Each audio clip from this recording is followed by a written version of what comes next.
Qui va te dire que tu n'es pas puissant? Qui va te dire qu'il est plus fort que toi? Qui va te dire que tu es pauvre? Qui va te dire que tu ne peux pas te marier? Qui va te dire que tu ne peux pas avoir des enfants? Alléluia! Si toi tu ne réussis pas, personne ne peut réussir.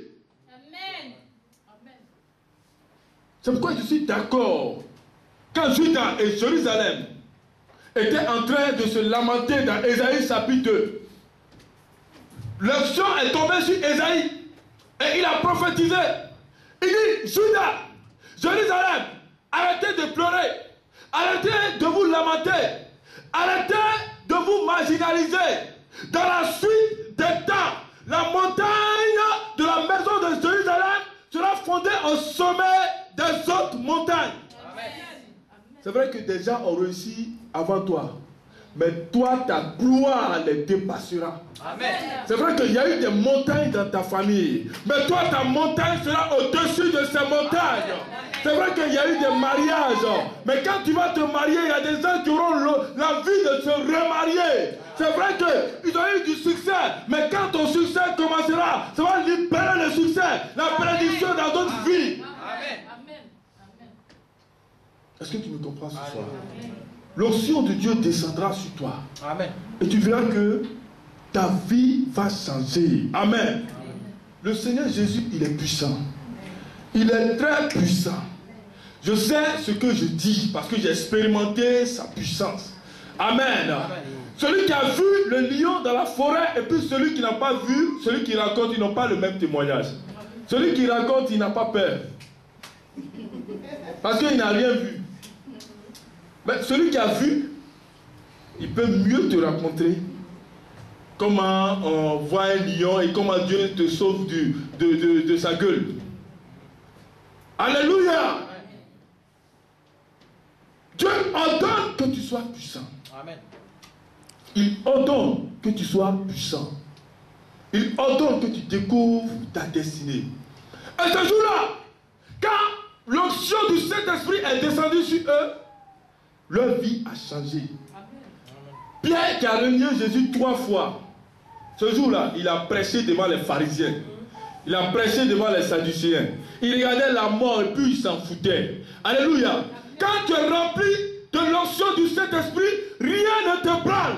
Quand tu es rempli de l'onction, tu n'as pas peur des circonstances, tu n'as pas peur de l'adversité, tu n'as pas peur des temps, tu n'as pas peur des médias, tu n'as pas peur des informations à la télévision, tu n'as pas peur de tout ce que tu dis. Mais toi, tu regardes à la prophétie de Dieu qui est concernée dans ta vie. Car la Bible dit, sa parole ne retourne à lui sans accomplir son effet.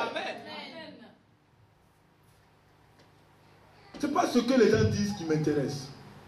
Ce n'est pas ce que les gens proclament qui m'intéresse. Ce n'est pas ce que Satan dit de moi qui m'intéresse. Ce n'est pas ce que l'ennemi dit de moi qui m'intéresse. Mais j'ai entendu une parole. J'ai reçu un rêve. J'ai reçu une parole de connaissance. J'ai reçu une vision. J'ai reçu une prophétie où mon Dieu m'a dit, j'ordonne que tu sois puissant. Amen.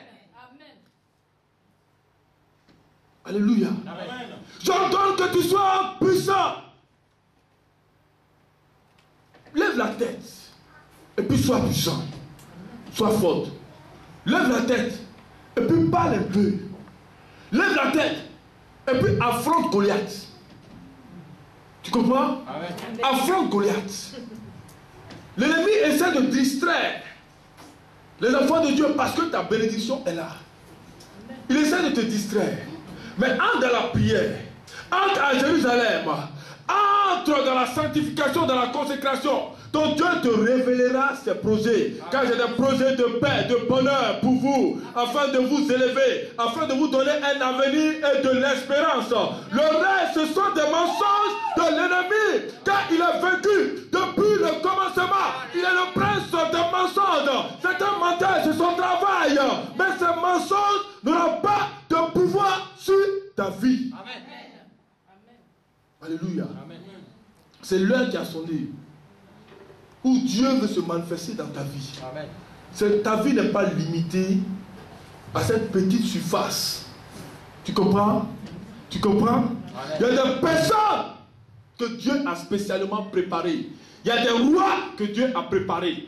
Il y a des présidents, il y a des députés, il y a des personnalités que Dieu a déjà préparées. Il attend le moment opportun pour établir la connexion, pour qu'il soit une source de bénédiction pour toi, pour changer ta destinée. Amen. Écoutez-moi très bien. Ici, tu travailles, pendant 20 ans, tu peux calculer ton salaire. Ça, c'est l'esprit de mort. Si, ça, c'est l'esprit de mort. Il est payé à 1000 euros. Il a signé CDI. Il connaît son salaire. Il calcule 50 ans. Il sait que dans 50 ans, il aura 15 000 euros. Et puis, sans compter déjà qu'il a découvert tous les mois de 600 euros. C'est-à-dire, il marche à la mort. Il fait des projets à la mort. Il est tout en train d'appeler son conseiller banquier. Est-ce que vous pouvez... Il ne va jamais dire, est-ce que la banque peut m'emprunter de l'argent? Mais c'est lui qui dit, est-ce que vous pouvez m'accorder encore un découvert de 800 euros? Ça, c'est l'esprit de mort, ça. Si vous marchez dans cette vision-là, vous êtes perdu. Mais si vous marchez dans la vision de Dieu, en une journée, sa bénédiction te comble et fait que tu peux avoir des choses que des gens n'auront pas dans 50 ans de travail. Amen. C'est la bénédiction de Dieu qui enrichit. Amen. Il n'y a pas de chagrin dans la bénédiction de Dieu. Amen. Beaucoup de personnes, ils ont pris des crédits agressifs ici. Des crédits agressifs. Il est dans la voiture, mais son cœur bat. Il est dans la maison, mais son cœur bat. Il va dans Franprix, mais son cœur bat. Parce qu'il a pris des crédits agressifs. Alléluia. Amen. La bénédiction de Dieu n'a pas suivi d'aucun chagrin. Amen. Il faut sortir de cette mentalité. Tu comprends? Amen. Moïse était en Égypte. Il a été adopté par la fille de Pharaon. Mais Moïse n'avait pas le cœur, l'esprit des Égyptiens. Il avait le sang israélite. Amen. C'est pas parce que tu es en France, tu es aux États-Unis, tu es en Chine, que tu vas vivre selon le système du pays. Tu vas voir selon le système du pays. Non, non, non. Il y a un système qui se manifeste dans toutes les nations, dans tous les continents. C'est le principe de la Bible. Amen. Est-ce que tu comprends? Amen. Est-ce que tu comprends? Car une parole est proclamée sur toi qui n'a rien à voir avec la Bible. Je ne prends pas. Ce n'est pas pour moi. Ce n'est pas pour moi. Ce n'est pas pour moi. Tu comprends? Amen. Ce n'est pas pour toi. Il est l'heure, l'église, où on doit se lever.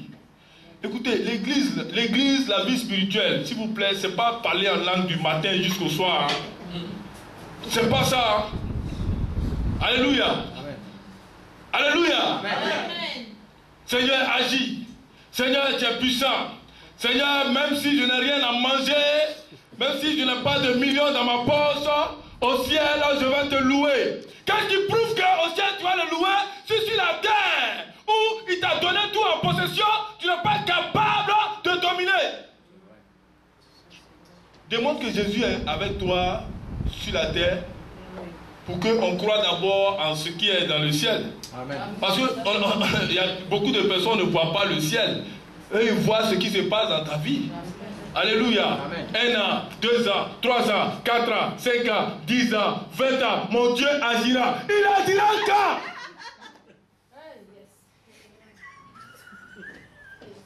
Toi, tu le conduis toujours au futur. Mon mari va venir, mon mari va venir, mon mari va venir 30 ans, mon mari va venir 40 ans, mon mari va venir 50 ans. Tu n'as pas d'enfant, mon mari va venir.